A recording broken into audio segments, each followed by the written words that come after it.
Subscribe to my channel Report Stock.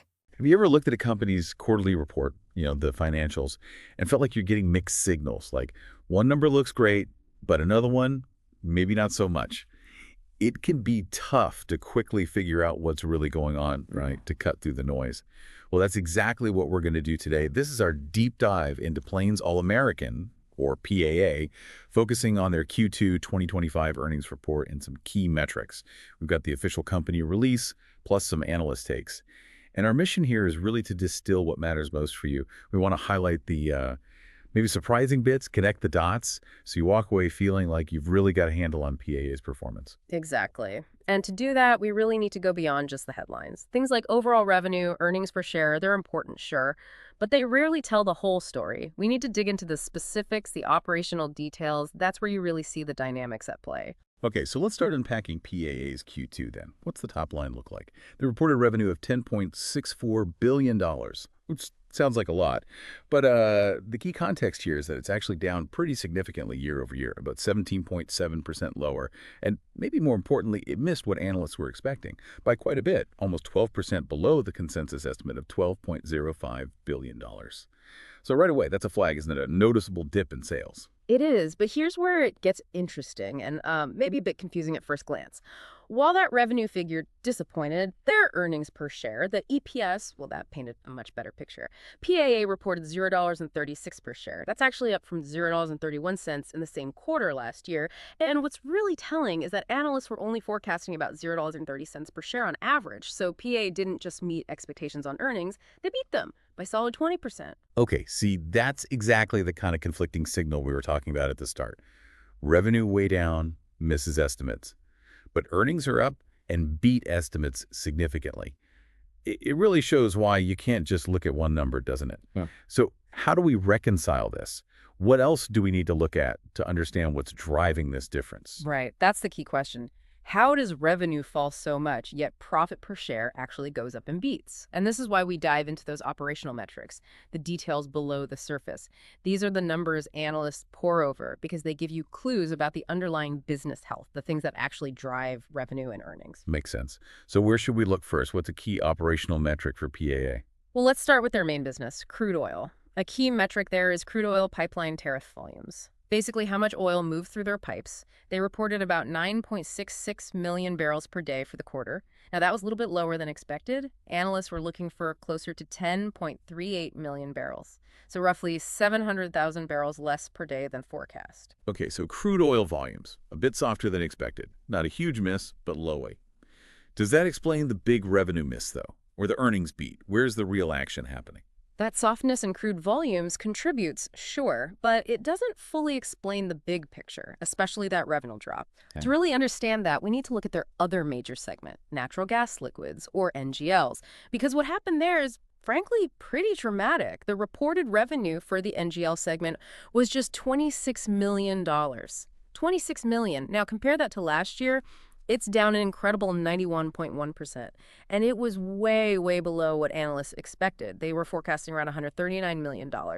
So that massive shortfall in NGL revenue is a huge factor in why the overall company revenue was so much lower than expected. Wow. Okay, yeah, 91% drop in NGL revenue. That's staring. It sounds almost catastrophic for that segment. But wait, you said the earnings beat expectations. How does that square with NGL revenue basically collapsing? Let's look at the profitability of that segment. What about the NGL segment adjusted EBITDA? Exactly. This is the truly surprising part. Despite that revenue cratering, PAA reported $87 million in NGL segment adjusted EBITDA. And here's the kicker.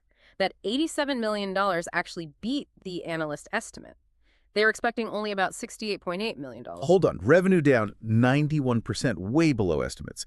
But adjusted profit for that same segment is up and beats estimates. How is that even possible? What does that tell us? It's a great question, and it points towards probably very strong operational efficiency or perhaps the nature of their contracts. It suggests that even though overall NGL market conditions, maybe prices or certain types of volumes, were really weak, hitting that revenue number hard, the business they did conduct was highly profitable. Maybe they have strong fixed fee contracts that aren't tied to commodity prices, or they manage their costs exceptionally well in that segment. You know, it could signal a strategic focus on more stable fee-based income streams within NGLs, which helps insulate them from that market volatility. Analysts would definitely pick up on that. Right. So incredible cost management, or maybe just a more resilient part of their NGL business holding up really well. Yeah. But does that huge revenue drop raise any red flags for the NGL segment long term, or is this just a temporary blip they navigated skillfully?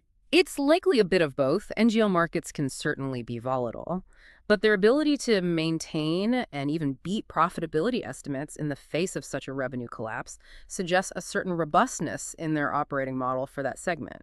It implies efficiency and perhaps a good contract structure are really key, maybe more so than just chasing volume in this particular quarter. Okay. And what about the profitability in their other main segment, crude oil? How did that look? The crude oil segment adjusted EBITDA came in at $580 million. That was just slightly below the analyst average estimate, which was around $598.8 million. So a small miss there, but nothing too dramatic. It was relatively stable profitability-wise. It didn't provide that upside surprise we saw in NGLs, but it wasn't a major drag either. So putting it all together, it really is a complex picture. Overall revenue down sharply, mostly because NGL revenue just fell off a cliff. But overall EPS was surprisingly strong, beating estimates. And drilling down, we see NGL profitability actually beat expectations despite the revenue plunge, while crude oil was, just a bit softer on volume and profit.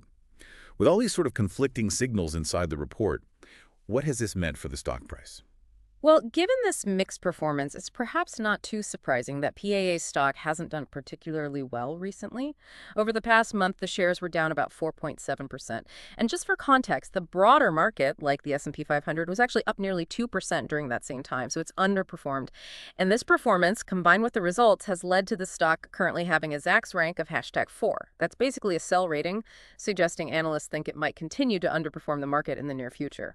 Okay, let's wrap this up then. This deep dive into Plains All American's Q2 really drives home how layered financial results can be. We saw that big headline revenue drop, 17.7% year over year to $10.64 billion, missing estimates by over 11%. But then the contrasting EPS beat $0.36, up from last year, and a 20% beat versus estimates. Right. And the key to understanding that divergence was in the segments. That massive 91.1% crash in NGL revenues, down to just $26 million, was clearly a huge driver of the overall revenue miss. But crucially, the NGL segment adjusted EBITDA came in stronger than expected at $87 million, against estimates of about $69 million. That suggests really good cost control or contract structure there. And we also noted crude oil volumes were a bit light, around 9.66 million barrels. All these pieces together give you that much richer, more complete view, which helps explain why the stock dipped 4.7% recently, underperforming the market, and landed that Zacks rank #4 sell rating. So the real takeaway here for you, the listener, is pretty clear, isn't it? Just glancing at the big revenue and EPS numbers can give you an incomplete, maybe even a misleading picture. This dive shows how looking at those specific metrics, segment performance, comparing revenue to profitability within segments, understanding volume trends, reveals a much more accurate and often more complex story about a company's health and how it's navigating its market, especially in a dynamic sector like energy. Exactly. It leads to deeper questions. While the big numbers grab headlines, what does that detailed performance, like PAA's NGL revenue crash versus its EBITDA beat, really tell you?